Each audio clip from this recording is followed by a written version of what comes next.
Yeah, it's a depressing book. I know. But it's time to talk about it.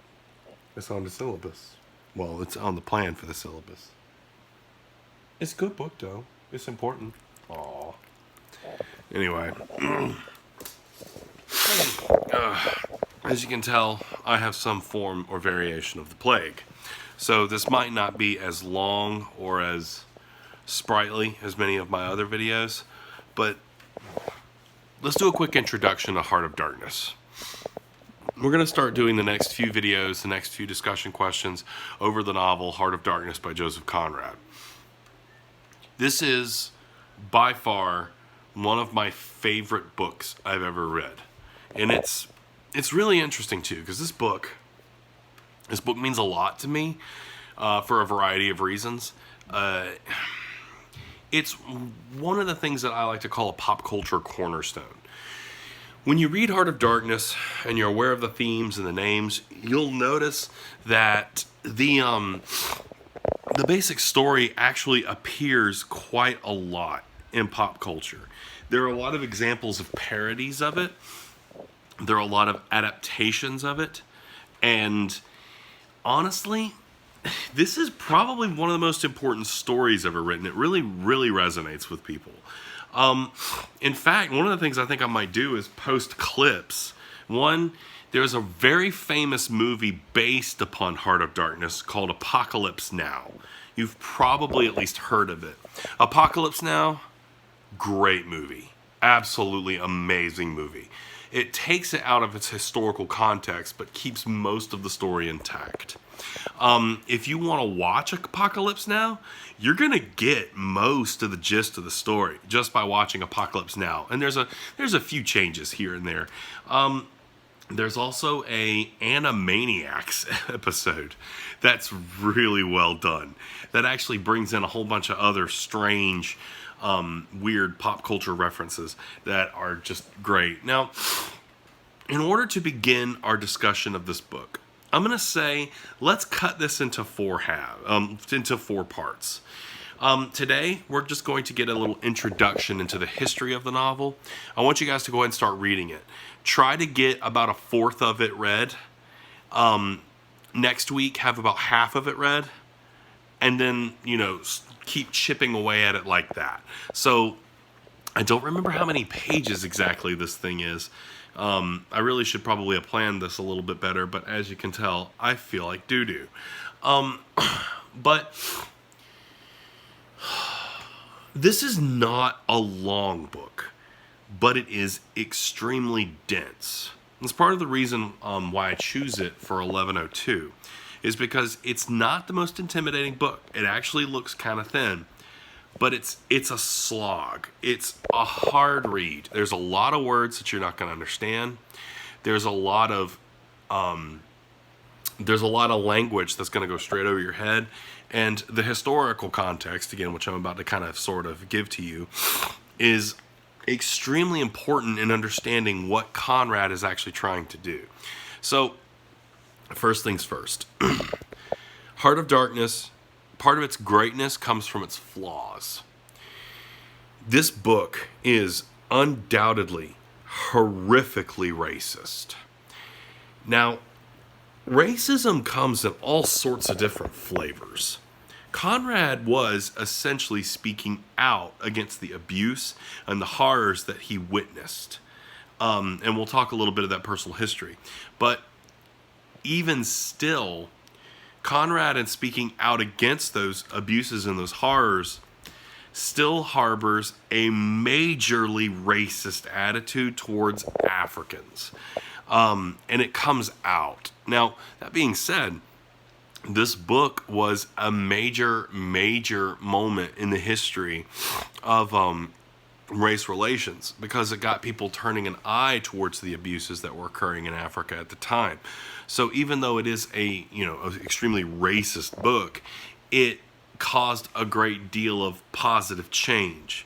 So you have to. That's one of the debates that we can have about it. Is it a book that we should praise, or is it a book that we should take a critical eye to? Oftentimes when it comes to either or questions like that, it's somewhere in the middle. Now, to talk about this complicated history, Congo is a country that has a very, very messed up history. And a lot of the complicated history of the Congo is because of the meddling of European and Western powers going in there. So we need to go back in time to the colonization of Africa. A lot of people like to kind of think of the colonization of Africa as kind of like, British, Spanish, Americans were the bad guys, right? Well, in this case, it's actually a very, very specific group of people who colonized the Congo. Congo was first taken over by the Belgians. So a lot of times you hear the Belgian Congo. I believe at this point in Conrad's experience, this was the Congo Free State. Now, part of the problem with the colonization of the Congo is that the Congo Free State, Belgium did not really want to go in there and set up a government in the way that even we would consider a colony. They just didn't want to do it. They wanted minimal involvement. But what did they want? They wanted the Congo's resources, which at that point, it was mostly rubber and ivory. Rubber plantations were absolutely hellish to work on. What you would have to do is you'd have to go out into the jungle and find the rubber trees, hack them up. And the easiest way for them to transport rubber at this point was to actually get people to go out into the jungle, hack at the rubber, and let the resin drip all over their bodies. This was a very unpleasant thing that these people had to do because the rubber would harden, you'd go back to the base camp, and then you would basically have the rubber cut off from you. This resin burned, and people got cut up really bad in this processing. It was not a pleasant job at all.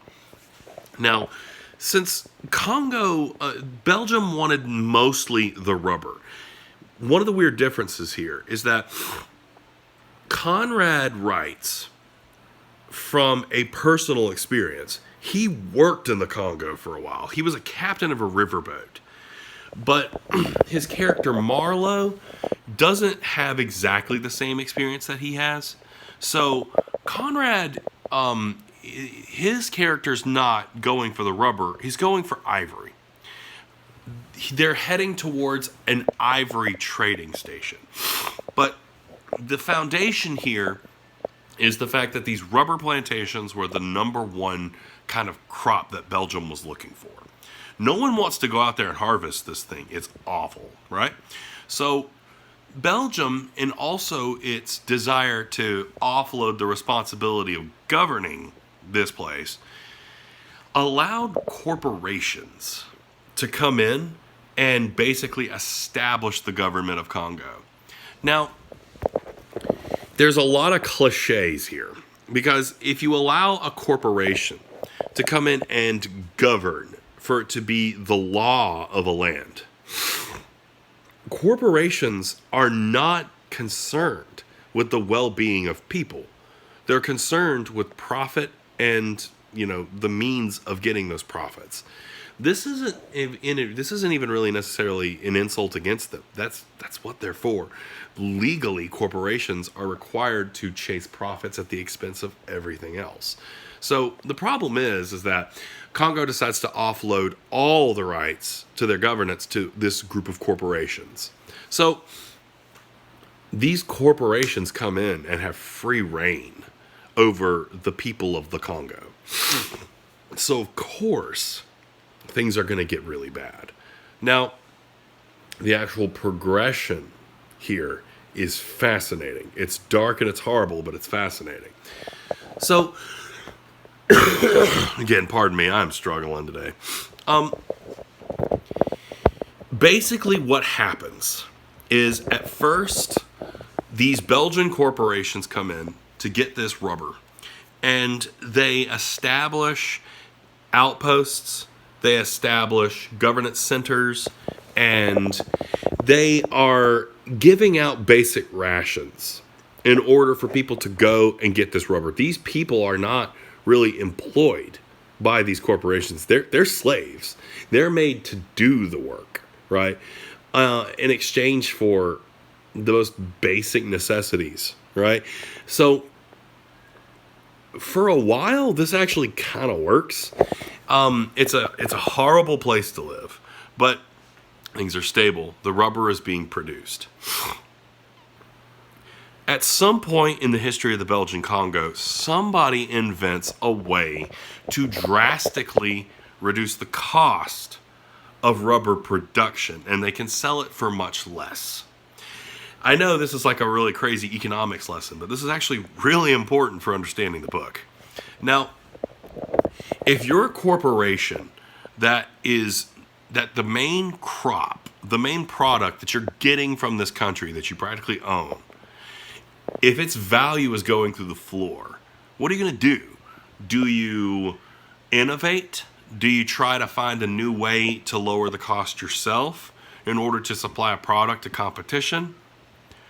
Or do you establish quotas for every village and settlement and enforce those quotas brutally so that people are basically forced to go out and work themselves to death to get more of the product in order to cover the shortfall of the price?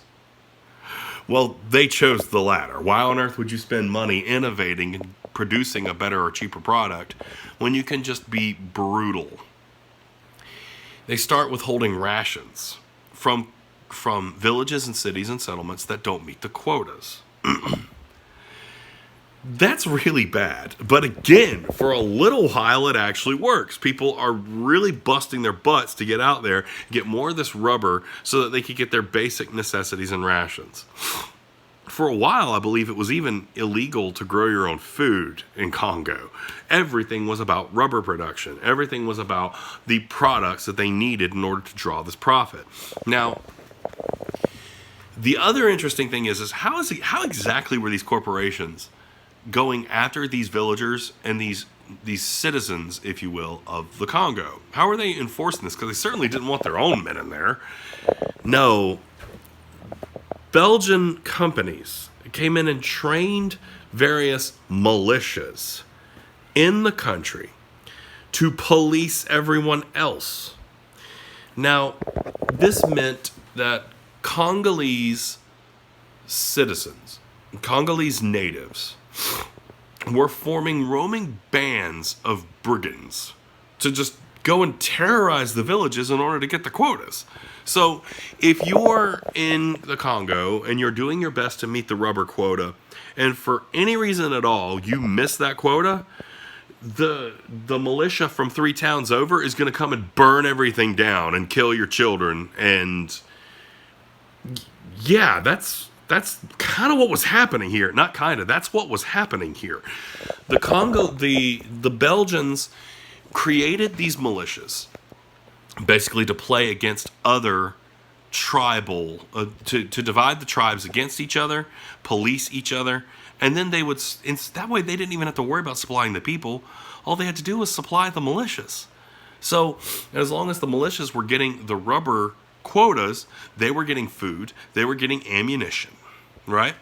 So now, of course, as this is occurring, the price of rubber is going down because those other companies, other parts of the world, are figuring out ways to produce it even cheaper and cheaper and cheaper.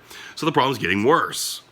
Now, eventually, the militias begin using their ammunition to hunt animals and basically to live off of.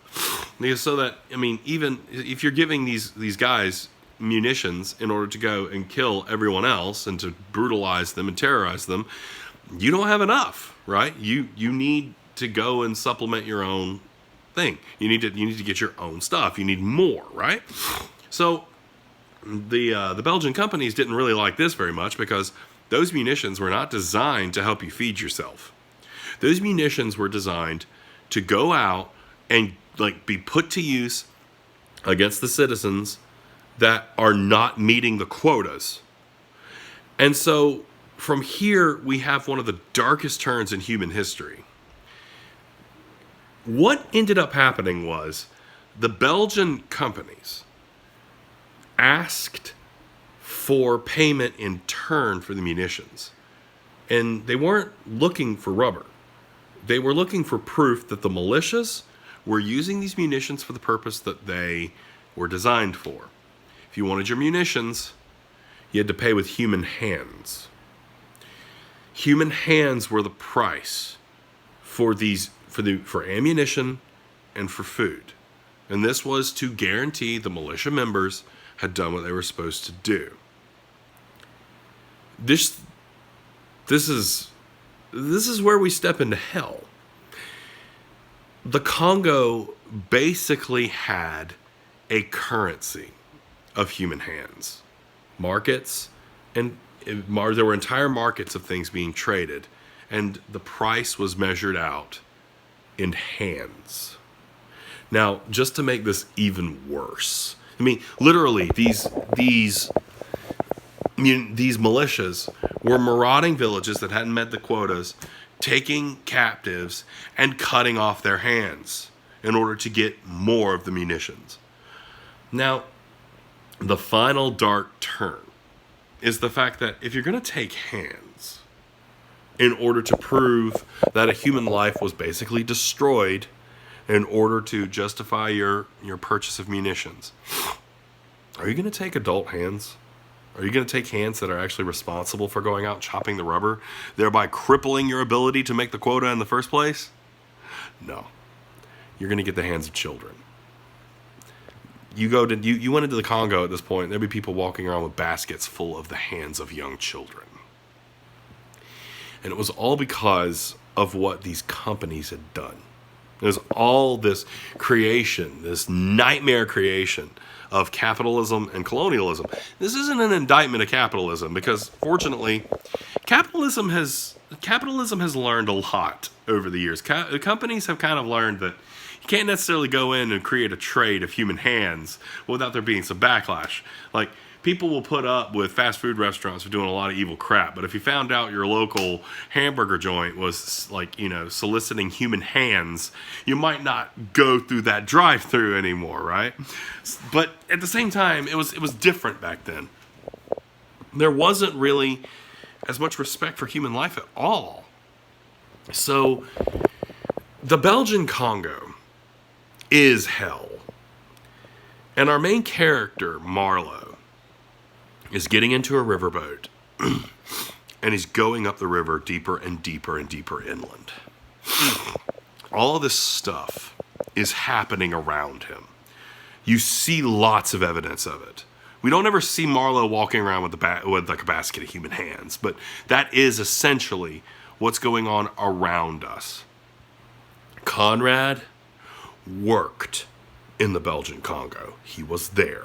He saw this stuff. And we're going to get a journey into the darkest part of it.